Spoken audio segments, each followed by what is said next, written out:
பிப்ரவரி 3 செவ்வாய்க்கிழமை. ஐக்கியம் கொள்ளுங்கள்.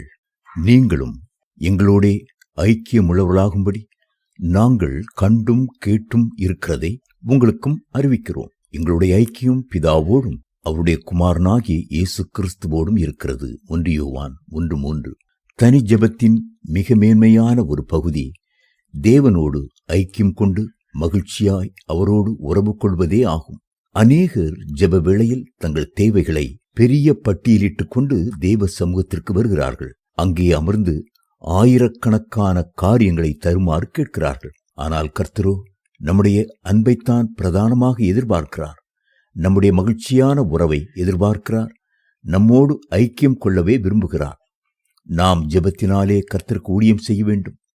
அன்புள்ள தேவனாகிய கர்த்தரிடத்தில் அன்பு கூற வேண்டும்.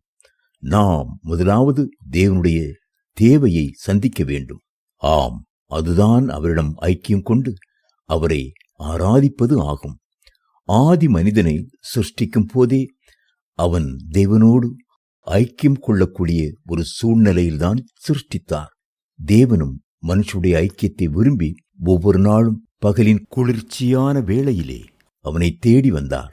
வேதம் சொல்கிறது, பகலில் குளிர்ச்சியான வேளையிலே தோட்டத்தில் உலாவுகிற தேவனாகிய கர்த்தருடைய சத்தத்தை அவர்கள் கேட்டார்கள். ஆதியாகமம் 3:8.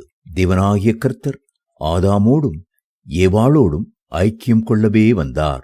தேவனோடு ஐக்கியம் கொள்ளும் போது மனிதனுடைய உள்ளத்தில் களிகூறுதல் உண்டாகிறது. இனம் தெரியாத ஒரு மன நிறைவு உருவாகி உள்ளத்தை அமைதிப்படுத்துகிறது.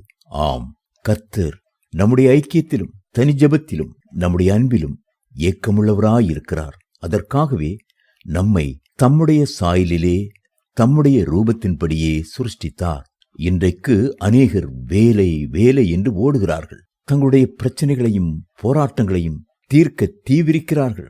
அந்த ஆளை பார்க்க வேண்டும், இந்த ஆளை பார்க்க வேண்டும், அந்த கடனை கட்ட வேண்டும், இந்த புதிய வேலைக்கு முயற்சி செய்ய வேண்டும் என்று நாள் முழுவதும் அவர்கள் ஓட்டத்திலேயே இருக்கிறார்களே தவிர கர்த்தருடைய பாதத்தில் அமர்ந்து அவரோடு ஐக்கியம் கொள்வது இல்லை.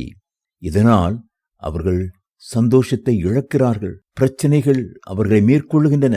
போராட்டங்கள் அவர்களை சூழ்ந்து கொள்கின்றன. பலவிதமான நெருக்கங்கள் அவருடைய வாழ்க்கையிலே வருகின்றன. வேதம் சொல்கிறது, முதலாவது தேவனுடைய ராஜ்யத்தையும் அவருடைய நீதியையும் தேடுங்கள், அப்பொழுது இவைகளெல்லாம் உங்களுக்கு கூட கொடுக்கப்படும். மத்தேயு 6:33. தேவ பிள்ளைகளே, நீங்கள் முதலாவது தேவனுடைய ராஜ்யத்தையும் அவருடைய நீதியையும் தேடி அவரோடு ஐக்கியம் கொள்ளும் போது மற்ற எல்லாவற்றையும் கர்த்தர் உங்களுக்கு கூட கொடுத்து ஆசீர்வதிப்பார். காட்டு மரங்களுக்குள்ளே கிச்சிலி மரம் எப்படி இருக்கிறதோ அப்படியே குமாரருக்குள்ளே என் நேசர் இருக்கிறார். அதன் நிழலிலே வாஞ்சியாய் உட்கார்கிறேன். அதன் கனி என் வாய்க்கு மதுரமாயிருக்கிறது. உன்னத பாட்டு 2:3.